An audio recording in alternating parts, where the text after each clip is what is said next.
Hey guys, it's Paradise, and after playing a ton of Monster Hunter Wilds, we're here to break down everything you need to know and round up all of our tips and that juicy beginner stuff that we wish we knew sooner. We'll be touching on all of the basics for those new to the series, as well as the new additions to Wilds. That will mean even the seasoned hunters out there will still learn something new, so regardless of your experience, be sure to stick around. You're bound to learn something, and if you do enjoy this video and want to see more, hit that like button and subscribe below for more Wilds coming your way very soon. Anyway, let's get into the video, starting off with a recap of what Monster Hunter Wilds is for any brand new players. This is the latest installment in the long-beloved franchise of Monster Hunter. There's been many exciting additions over the years to the series, and Wilds is no exception, but the gameplay at its core does largely remain the same. You're going to go out and hunt large, imposing monsters in epic boss battle style fights, and once you defeat them, you'll gain different parts off of them to use in crafting armor and weapons for yourself, powering you up to fight the next, more difficult monster. This loop continues as you fight stronger monsters to get stronger parts to get stronger weapons and armor. Along the way, you can experiment between the 14 different weapons available in the game, each with their own playstyle, strengths and weaknesses. In Wilds specifically, you'll embark on a journey to understand everything there is to know about the Forbidden Lands, its different monsters and various ecosystems, as well as learning the mysteries behind the monster known as the White Wraith, as you strive to bring a lost boy back to his people. Well, now that you have a baseline understanding of what the game is about, let's take a look at what you'll be doing while playing. So right off the bat, you'll be thrown into the game's epic story, which will introduce many of the core mechanics to you, and after a brief prologue, the game will then open up and you'll have a few options. You can continue to follow the story, which gradually takes you through the different areas and monsters that the game has to offer, as well as unlocking additional features throughout. This can be done either alone or with your trusty Palico sidekick, as well as your friends if you want to play online in co-op, so you can all hop into a link party in order to hunt together. Opening up your menu and going to the Communications tab will give you the opportunity to invite friends into your link party. Once they have joined, you will automatically send invites out to them when you go out and start questing. This can then be accepted from their side with a pop-up notification or from the invitation list screen in the menu. Once you have your link party set up, you can even start an environmental link, which allows you to all share the same area together as you go out of your camps and into the world to explore as a group. So you can either stay in a link party and hunt individually and join on someone else when they begin a quest, or start an environment link to explore and hunt together in the same world.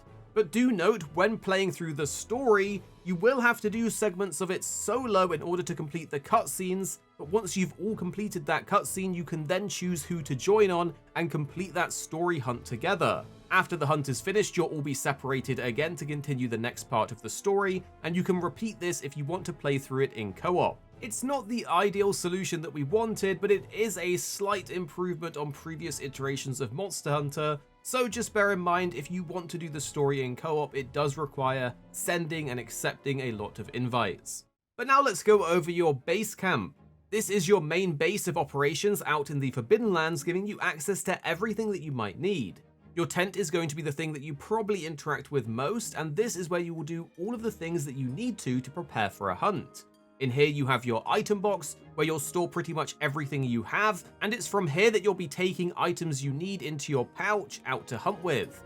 Potions, antidotes, traps, and other useful items are a must-have to ensure you're going to have a successful hunt. So be sure to spend some time here fine-tuning your item pouch, and you can even save this setup as a loadout, which can then be easily accessed and refreshed in the future, and you can now even share your loadouts with friends. If you're unsure on what to bring, the 3 basic loadouts are more than enough to get you started, but generally speaking, one set of items won't be a fit for every monster in the game, so be sure to familiarize yourself with your various options. You can also craft items here using materials you find out in the world. This is done by going into your crafting list and choosing an entry, which generally combines 2 items to make something new. There's some amazing items that you otherwise wouldn't find out in the world, so it's a good idea to check back here regularly to see if you learn any new recipes. Once you've crafted something for the first time, the entry will no longer be obscured, so you can easily see how to make it again. You can also sell items here, which is useful if you're running low on Zenny. There's also various items that are specifically meant to be sold for Zenny, such as these silver eggs. So don't be shy to sell these as soon as possible to get that extra Zenny. It's generally not a good idea though to sell off your monster parts unless you have a massive surplus, and even then I don't recommend it. As you progress and play more and more, Zenny will become less of a problem, so if you are struggling, just go out and hunt some more. Within this same area of the tent, you can also customize your radial menu, which gives you quick access to various different commands, items, and more during the middle of a chaotic hunt. The default setup has some options to help optimize your healing and debuff cleansing automatically, which is fantastic for newer players. But if you're someone with a bit more experience under your belt, we would recommend spending some time here and getting everything to your liking. A good tip for newcomers is that you can actually set up a crafting action on your radial menu. This will automatically craft any item when you select it, as long as you have the ingredients in your pouch. The thing is, because certain items have a carry limit, this is a great way to get around it. If you bring extra trap tools and things like thunderbugs or nets in your pouch, you can craft additional traps per hunt, because otherwise you can only take one crafted trap. The next tab in here though is where you can change your weapon, armor, and decorations. You can carry up to 2 weapons at a time, which you can easily switch out mid-hunt on your sacred mount. Weapons and armor also carry different skills on them, which all add up to make your character even stronger. Generally speaking, the higher the level of skills that you have, the greater their effect, and you can view exactly what they do by pressing square here. This can be simple things like straight up boosting your damage, defense, or crit chance, or it can get much more specialized. Part of the fun of Monster Hunter is figuring out the best way to get the most out of your weapons and skills, and decorations are gems that you slot into your armor or weapons that help aid this. They give you additional levels in skills, letting you customize your build even further. Just like your items, you can create loadouts here for quickly switching between different setups, and again, you can now share these with your friends too. The Palico tab, however, lets you customize your Palico's weapon and gear, which is especially useful if you're hunting solo or in a duo. This is because your Palico will go out to hunt with you in solo or duo hunts. They're fierce allies on the battlefield, and later on in the game, after completing various side quests, they're even capable of setting up traps, gadgets, healing, and even reviving you, so don't sleep on your little furry friend, as they're incredibly useful. The next tab over though is the Meals tab. This is super important because eating before a hunt gives you massive buffs and stat increases. The effect will differ based on the ingredients you use, but the majority of them will max out your health and stamina bars, increase your damage, defense, or elemental resistances. So making a meal and eating it before you go out on a hunt allows you to fight for longer, as well as giving you additional buffs depending on those ingredients, making evading or preserving stamina a lot easier. So make sure you're never hunting on an empty stomach. You can tell if you have a food buff via this little steak icon above your health bar, or if you want more information about how long your current meal has left, you can go back to the tent to the meal menu and see it right here. A good thing to note is that your meal duration will not decrease while you're in base camp, so you don't have to worry about losing your meal effect if you're spending time here. Also in this menu, you have the ability to rest, which is an incredibly useful tool for changing both time of day and the current season of the area. It does cost guild points to do, and more on that later, but it will make tracking down certain monsters and critters far easier at their specific times and weather events. You can also access the quest menu directly from your tent. This lets you post specific monsters that you want to hunt, or even join in on quests that others have put up within your lobby or link party. Finally, for your tent, you'll also have some fun customization options, some of which you will unlock later in the game. Now, when you exit your tent, you'll see some useful NPCs around that will be on the journey with you. The first up is Alma, our guild-appointed researcher and handler. She is our main quest giver who will authorize hunts and follow us out into the field. When talking to Alma, you can post quests and join on others just like in your tent, and you can also set up a lobby or join another lobby from here. Lobbies are different to link parties and can hold up to 100 hunters at a time. Now, while you can't all run around in the world together in a lobby, you can join on each other's quests and interact with each other at base camp. You can always find people to play with in public lobbies if you don't have a dedicated group, or set up private lobbies just for you and your friends. Once you've progressed far enough, you can even create or join a squad, which lets you join your own dedicated squad lobby. Another helpful NPC is going to be Gemma, our handy blacksmith, who's in charge of turning any materials that we get from a hunt into powerful weapons and armor. Each weapon will fall somewhere on a crafting tree, with upgrade opportunities to make the weapon stronger. In some cases, the tree will split into several options, and this can even be for a weapon from a completely different monster. This can sometimes mean that you have to craft a completely different weapon prior to the one that you want to unlock if the progression path is locked by this little lock icon. Armor is a bit different though, and you can generally craft the pieces that you want with the materials you have.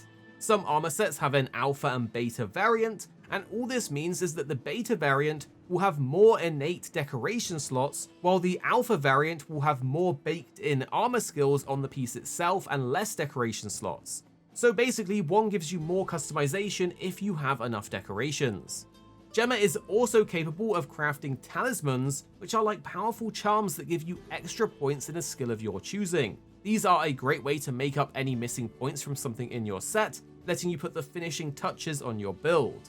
Gemma can also craft palico gear and weapons, and while they do have their own stats, you can always go with what you like the look of, as this is a lot less impactful. But I would recommend picking a status weapon for your palico, because they will still attack the monster with you on hunts, and getting free damage windows with sleeps and paralysis is just great because it's a passive bonus for you. Now, there are other amenities available to you in your base camp, including the provision shop, where you can buy useful basic supplies like potions, hot drinks, cold drinks, and even ammo for some of the ranged weapons. Be sure to watch your notifications, as they can periodically have sales, which makes it way cheaper to bulk buy items that you need. Unique to the Windswood Plains though is the support ship, which is a special shop that sells rare items you usually couldn't buy otherwise, and you can buy here for guild points. The support ship comes around every now and then, and you can choose between 4 different settings to change on what is available, so depending on your needs you might want to set this accordingly.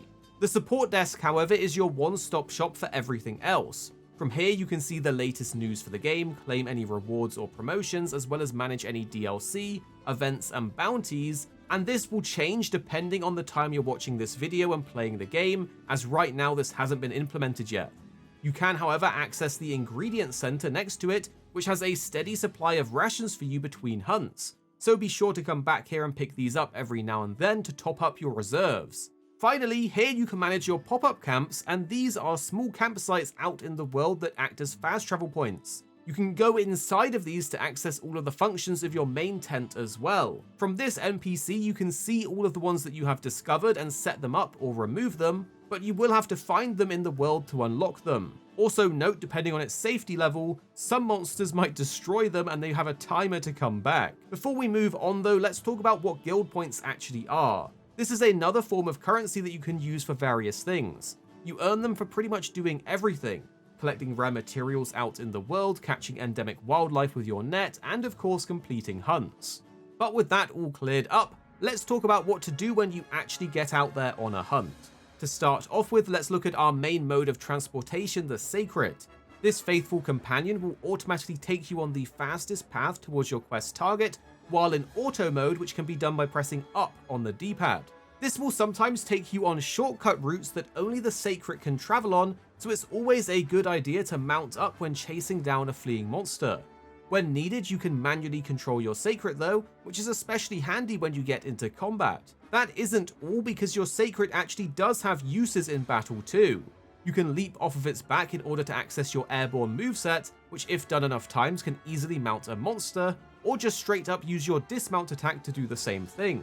If you do get hit and knocked down though and you're in a tough spot, you can simply call your Sacred over, which will have it rush over and pick you up even when you're knocked down, and it seems like there's some form of invincibility while it does this, so you're safe from follow-up hits if you call your Sacred to come and save you.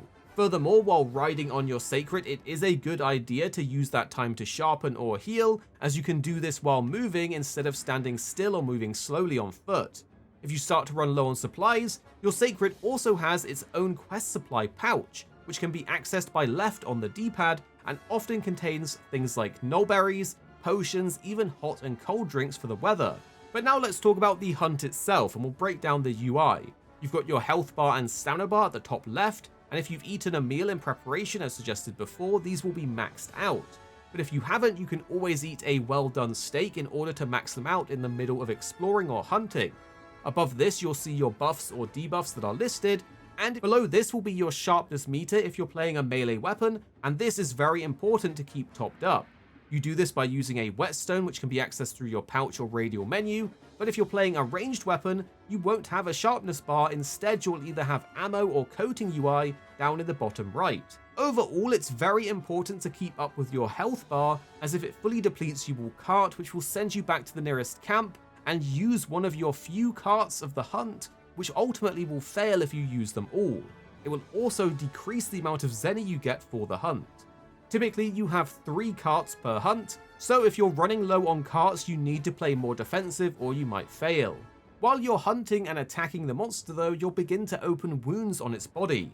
These can be highlighted in red by entering focus mode with your left trigger. Anytime you damage a wound, it will do extra damage, meaning you hit harder.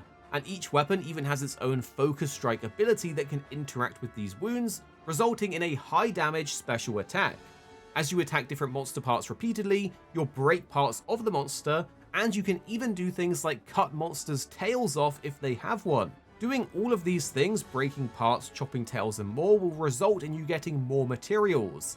Tails or appendages that you cut off must be carved to gain those extra materials though, so don't forget about them and leave them laying around. Attacking a monster while in the air, as said before, will build up mount damage, and if you do this enough time, you'll actually mount on a monster's back, putting you into a sort of mounting minigame. This allows you to attack the monster, open up wounds on its back, and if you attack the monster with your weapon on an open wound, you can then do your mount finisher. It is important to watch your stamina bar though, as the monster will try to shake you off. When your screen begins to flash, you either need to brace to avoid falling off or dodging to another part of the monster and continue to attack. Make sure to keep an eye on the monster's stamina bar with the little circle at the bottom of the screen too, as this will go from blue to yellow to red, and once it's red it means you will be knocked off the monster soon.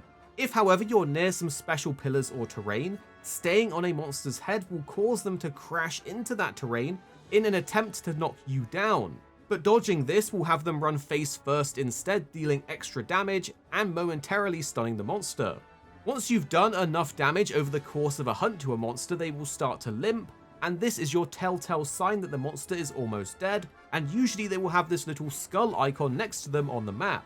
At this point, they generally try to escape back to their nest, and it's during this time that you can either capture it or finish it off. If you have a trap and tranquilizer bombs, you can capture it, meaning you don't have to deal any more damage and can bring the hunt to an end quicker. If a monster reaches its nest and you aren't already there to distract it, it will begin to fall asleep as it tries to recover. It's generally a good idea to let the person with the heaviest weapon do the first hit on the monster to wake it up.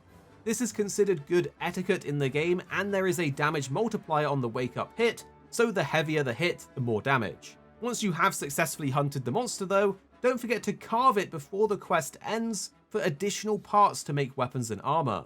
Now, weapons and traps aren't the only tools that you have for hunting. The Slinger is also one of your most useful assets. This is like a mix between a slingshot and a grapple hook. You can use it in a ton of different ways. The first is by gathering different things all around the world from a distance, which can be on foot or on the back of your sacred while riding.